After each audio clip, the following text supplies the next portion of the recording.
When I was 4, my favorite movie was Aladdin. And I didn't like it for the reasons other kids my age did.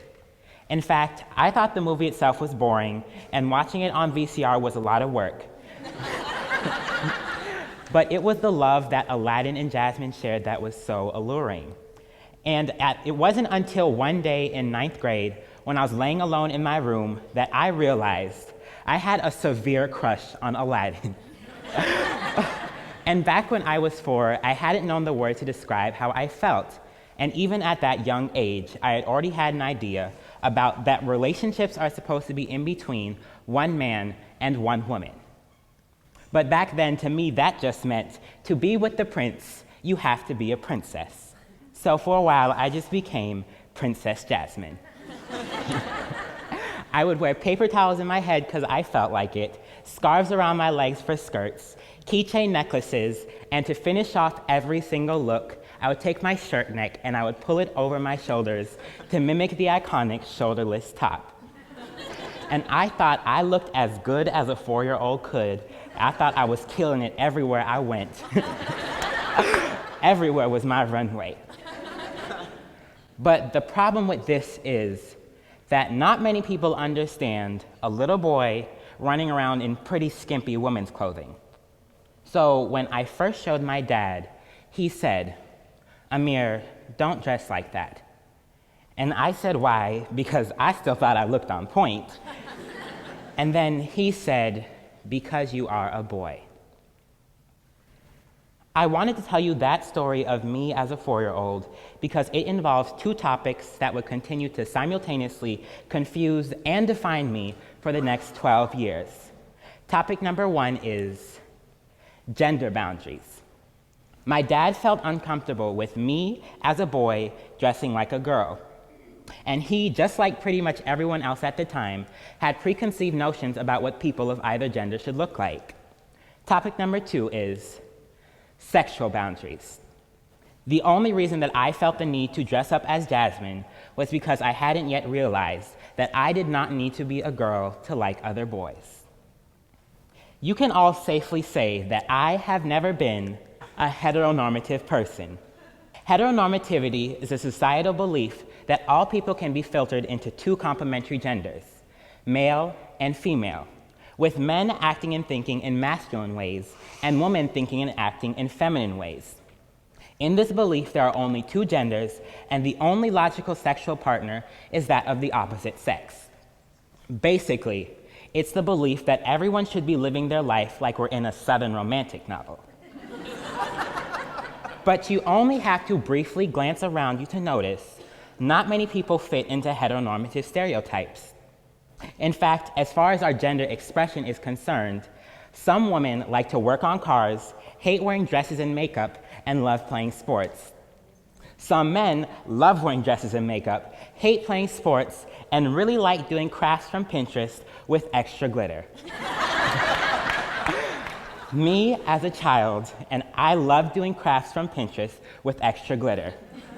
I had phases with knitting, painting, weaving, origami, sewing, drawing, pottery, sculpture, and cake decorating, pretty much everything. And you could say I was quite the crafty kid.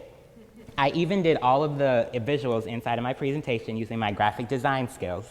But back to when... Okay.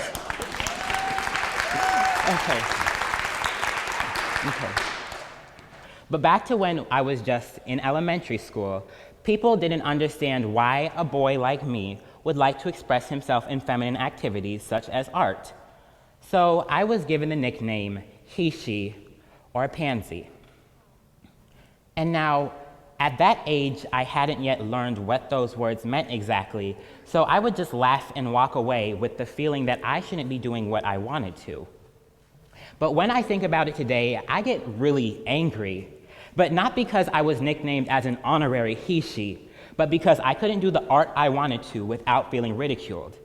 And when I think about it, today I still get angry because I can't walk how I want to, I can't talk how I want to, I can't dress how I want to. Sometimes I still can't do the art I want to, all because it doesn't fit into society's image of a perfect male, and therefore it makes people uncomfortable. Well, I'm gonna tell you something about gender. it is 100% internal, meaning it has nothing to do with the clothes you wear, how you choose to express yourself, the sex you were assigned at birth, or your sexuality.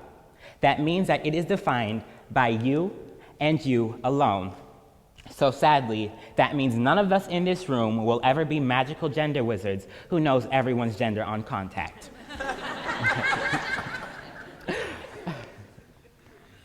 But based on our heteronormative mindset, naturally, if we were to see a woman in a suit or a man in a dress, we would start to make assumptions on their gender. And even though these assumptions may or may not be true, regardless, they're just not polite. The image of what these people view themselves as and what the world views them as will start to become distant. And these people will spend a lot of their lives trying to bridge this gap in between who everyone thinks they are and who they actually are. And even if you don't know someone going through this battle, you can only imagine the pain because I know you've all heard the stories and you know about the suicides. So for that reason, I have become a gender defender. Okay.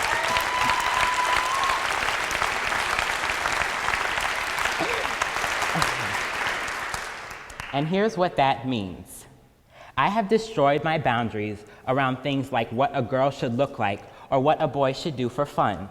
And instead, I like to imagine that we're all just people doing things that make us happy. I also don't assume a person's gender based on their appearance or anything else because it's really not my place to make these assumptions. So when greeting people or meeting people that I don't yet know, instead of saying things like he or she, I'll say things like they or them. For example, instead of saying he is in the lunch line or that pencil belongs to her, I would say they are in the lunch line or that pencil belongs to them. Replacing gender-specific pronouns with neutral ones leaves space for people to grow into their identity. And this approach is also inclusive of people who don't identify as either male or female genders because they're here too, and often they will continue to use they or them pronouns for everyday use. Common pronouns are she or her, he or him, and they or them. If someone asks you to identify them by these pronouns, it is now your responsibility to address them by these pronouns. That's just how simple it is. But if you are in a situation where you need to know someone's pronouns, you can just ask with a simple question like, what are your pronouns? Because it's not just respectful, it's actually showing that you respect their identity enough to know how they identify themselves instead of just using whatever image you have in your head to define them. And I'm actually pretty used to having these assumptions made about me, more about my sexuality and less about my gender. Like in society, based on our heteronormative beliefs, it's considered polite just to assume that everyone is heterosexual, when in some cases this is not true. Like for example, I identify myself as a queer, gay, or homosexual male depending on the day, and and I run into some problems with this. Not because of who I am, but more because I'm open about myself, but I'm also open to the idea that not everybody knows my identities. So I get into some kind of busted situations. Like recently, my grandma had passed away, and it was a very sad time for everyone in the family, and people were moving in and out of my auntie's house to mourn. And I'm still 16, so I'm at the age where I'm not old enough to engage in adult conversation, but I'm still too young to play around with the kids, so I got stuck in the basement watching the kids. And after about 3 or 4 hours of deciding who got to change the TV channel, I got bored, so I went upstairs to go find some food. I was greeted by my other grandma with a smile. And of course, I just walked over to her because I thought it seemed harmless. And the first thing she said was, "Amir, you know what I'm going to ask you." And at this point, I had no idea because she could have asked me anything in the world. But the next thing that came out her mouth was, "You didn't answer my question I had for you for last time." I knew exactly what she was going to ask me, but I hadn't yet emotionally prepared myself for that event. So I just prepared to be ashamed. The next thing she said was, "Amir, do you have a girlfriend?" And now, apart from feeling completely disgusted in myself, not only did she change the agenda of my day from mourning someone that I cared about into realizing for the 1,000,000th time that I will never, ever have a girlfriend, she also made me realize that sometimes I just won't be accepted in society, and that's a really hard thought to cope with.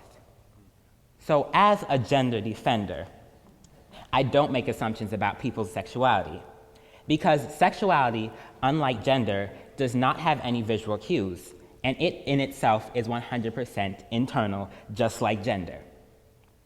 So that means that it is not necessarily always okay to assume that someone is heterosexual. And in reality, I like to keep sexuality out of most of my conversations because it really doesn't belong there. It's not necessarily a private topic, but it's a very intimate topic. And it has to do with the person and how they define themselves and who they find attractive, not anything to do with how you define them. But if I am in a situation where I do want to know someone's sexuality, which is a very rare situation, I will ask questions like, "Who are you into?" or "Describe your dream partner." And asking these questions instead of specific questions leaves the floor open for people to define their own sexuality and always feel comfortable within themselves, knowing that I will never have a standard for them to hold themselves up to. And that is how I live my life. And one day I would love to start a movement and have a Twitter army of gender defenders as large as Beyonce's beehive. But